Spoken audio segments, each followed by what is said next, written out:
Thank you so much for being here today. Thank you to my colleague, Senator Al Franken from the great state of Minnesota, and to Sheriff Richard Stanek of Hennepin County, Minnesota, along with my great sheriff from Middlesex County in Massachusetts, Peter Katusian. Sheriff Katusian has been a strong leader in my state, advocating for common sense health care policies for inmates. He understands that law enforcement is equal parts accountability and compassion. And I thank him for everything he is doing to ensure positive outcomes for this population.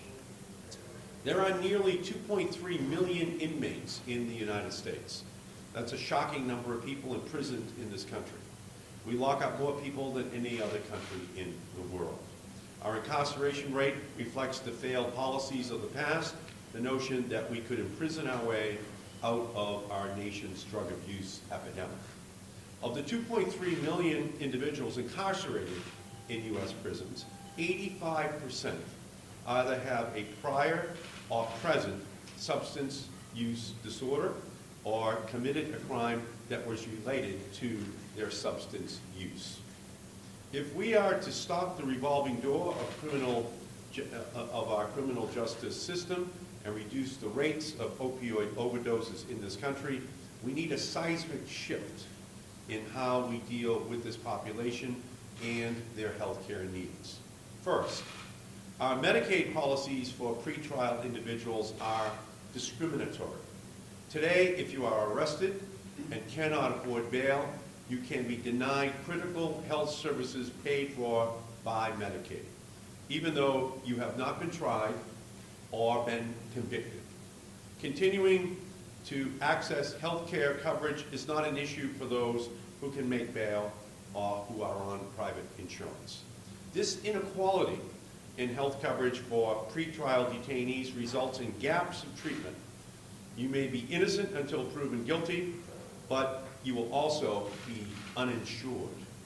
Because pretrial inmates are most in need of immediate medical services, denying access to Medicaid benefits can be an extreme financial burden for local counties, because they are the ones who pick up the tab for critical and immediate health services, as we will hear from our sheriffs today. Second, the first 2 weeks after release from custody, individuals are particularly vulnerable to drug use. Compared with the general population, they have a 129-fold increase in the risk of death from overdose. With health insurance, inmates discharged to the community can access treatment programs that may offer effective therapies for addiction and other medical conditions, including a mental illness that may exacerbate a substance use disorder.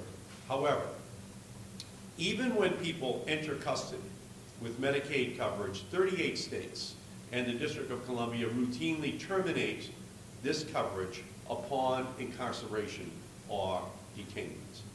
Medicaid termination is not required by federal law. Let me repeat that. Medicaid termination is not required by federal law. In fact, the Obama administration has encouraged states to cease this practice. The result of this clerical choice to terminate Medicaid can be devastating. Upon discharge, individuals need to reapply for Medicaid in order to access health care services, a process that may take as long as 90 days. Those 90 days can be the difference between a path towards wellness or a path back into the system. Disruptions in the continuity of medical care have been shown to increase rates of reincarceration, drug use, recidivism, and mortality. Furthermore, without health care, many rely on hospital emergency room services, shifting the full cost of medical treatment to local, city, county, and state agencies. The legislation which Senator Franken and I have introduced, supporting positive outcomes after Release Act, prohibits states from terminating eligible individuals' Medicaid because of incarceration. Instead, with coverage only temporarily suspended, it ensures access to healthcare services more quickly upon release. This would allow for a smoother re-entry transition and encourage continuation of care for substance use disorders and other health conditions. As we combat this latest drug epidemic, the federal government must now admit the grave mistakes of the war on drugs and apologize for the wrongs done to the generation of Americans who bore the brunt of failed policies, and we must commit to never letting it happen again. Now is the time to implement appropriate and common sense solutions. We need to destigmatize, not criminalize, drug use and mental illness. We need more compassion, not more incarceration. The great Senator Ted Kennedy said, "Healthcare is a right and not a privilege."